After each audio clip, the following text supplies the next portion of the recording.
Hai, pagi ni last day dekat Hanoi City. And then I received one mailbox in my mailbox yesterday dalam my LinkedIn.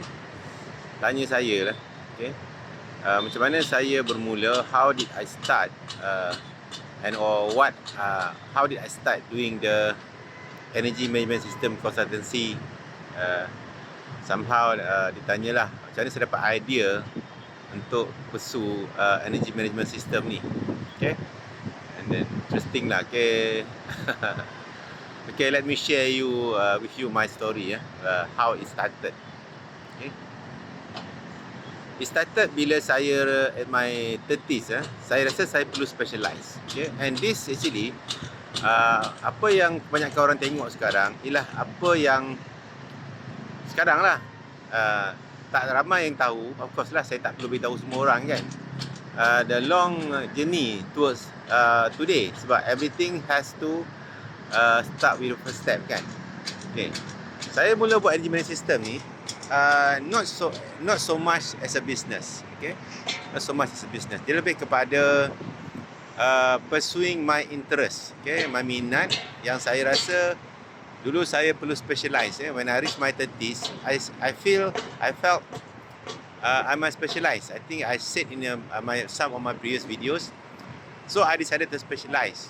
Okay, it's not so much about take it as a business, but it's more as my career. Okay, I need to specialize on something. Okay, and then saya rasa saya decided untuk specialize dalam energy management system, which is about somewhere in between 2008, 2007 macam tu. Okay, sebab saya dah practice technical, energy audit dan sebagainya. After some years of kerja, saya perlu specialize. Okay, I specialize. So I decided to specialize in energy management system, especially after saya dihantar pergi training programs in multiple countries, Japan, Singapore, even China, India dan sebagainya lah, in Thailand. Okay, where I learn about energy efficiency. So I decided to pick energy management system. So it started as a passion in my career to specialize something. I know I must be good at something. So I must do something that I feel that I'm really good at it. Itu asal dia. Okay, this is how it started. It's not so much about, saya buat ni untuk saya buat business. Sebab saya ni bukan orang business. I never thought I'll do a business somehow at some part of my life. It wasn't the goal. Jadi, so now to answer the question, that's how it started. Pada masa saya mula tu, tak ada orang tahu pun. Okay, saya buat sendiri je. Okay, saya rasa saya tak cakap orang saya nak buat ini specialization all this, just for myself. Okay, and then bila saya pursue this subject ataupun this topic energy management system ni, lama-lama saya getting deeper and deeper in it. Okay, jadi saya tengok banyak lagi dalam energy management system tu, actually banyak benda. Dia melibatkan sistem pengurusan, okay, and kemudian melibatkan tools untuk nak siap belakang tu. Okay, tools untuk sistem pengurusan. Okay, dia ada satu sistem pengurusan, kemudian tools ataupun kelengkapan ataupun peralatan untuk melancarkan sistem pengurusan tu. Macam, okay, so sistem pengurusan ni lah, okay, saya refer kepada masa tu tak ada standard.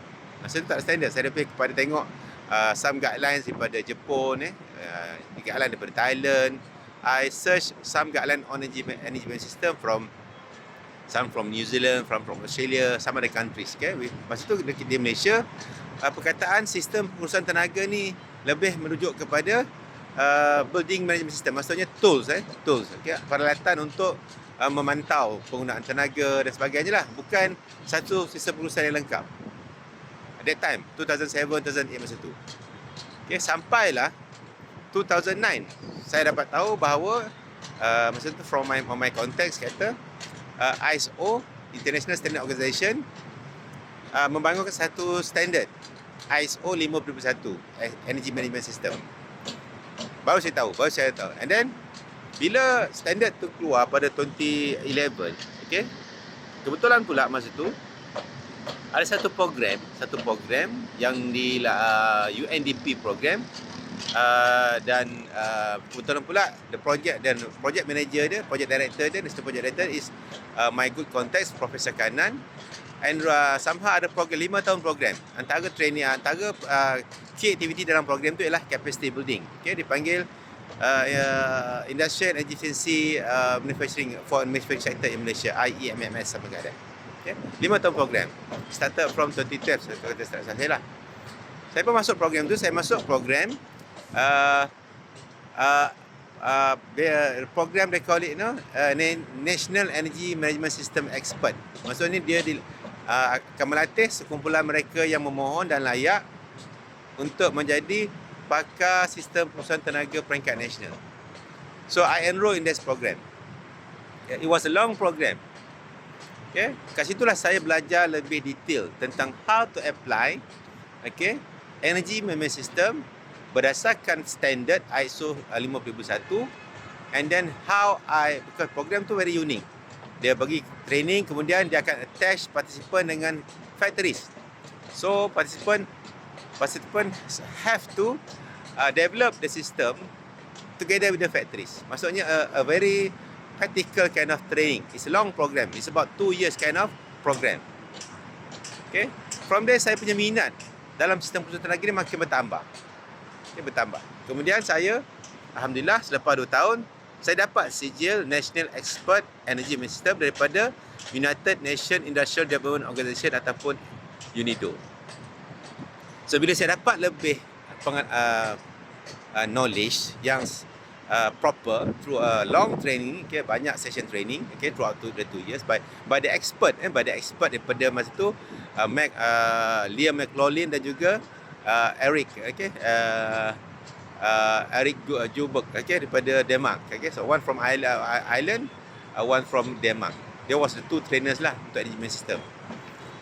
So bila saya dah dapat the knowledge and also saya dapat practical experience buat sistem tu, saya pula masa tu ada keinginan untuk mencuba. Saya nak cuba sendiri. Bukan as a business, lebih kepada I need to get the opportunity to try myself. Nak cuba saya punya knowledge ni real life as a practitioner. Masa tu saya mula decide, saya nak jadi energy management system consultant dan juga trainer. Dalam program tu kebetulan pula saya ada biasa buat training. Saya juga jadi participant, saya juga dijemput jadi sebagai guest trainer. So I team up dengan the expert trainer tu untuk conduct training throughout Malaysia. I got some parts lah. So I polish further my skill in training in the topic, and same time I had the experience of developing the system based on the standard. So I got the two, means that I got the consultancy, indirect consultancy experience, helping companies to develop the system based on the standard, and also same time I polish my skill on conducting training, because training is something that I've been doing for years. That's how it started. Kemudian saya start, masa tu saya bekerja. Somehow my partner entrusted me, Zaini, you just offer whatever you can to offer, as long as they can get some money lah. I did that. So I tried selling that service as a consultant and trainer, as an employee. As one of the as a BD lah, business development. So somehow I managed to secure quite numbers of clients from that. You secure quite numbers, and these are big clients. My first client was a public listed company. And the second client, we got one of the state-owned government company. We had to do for 6 locations. Somehow that strengthened my knowledge in practicing. That strengthened my knowledge in practicing. How I started. So, and then I did that for 7 years. 7 years. Along the way, I started to build my reputation as a consultant for energy management system, ISO 53001. That's how I started. So it did not start as the intention for me to run my own business. It's a long story. It's a long journey. It's not just like that. So basically, I think this one part 1 lah. Part 1. Later, I'll share how the method I use. This will now already recognize. The method I use to deliver that service, that has now been recognized is very effective method. Which I improvise from what I learned from the Unido training. Okay, see you in part 2.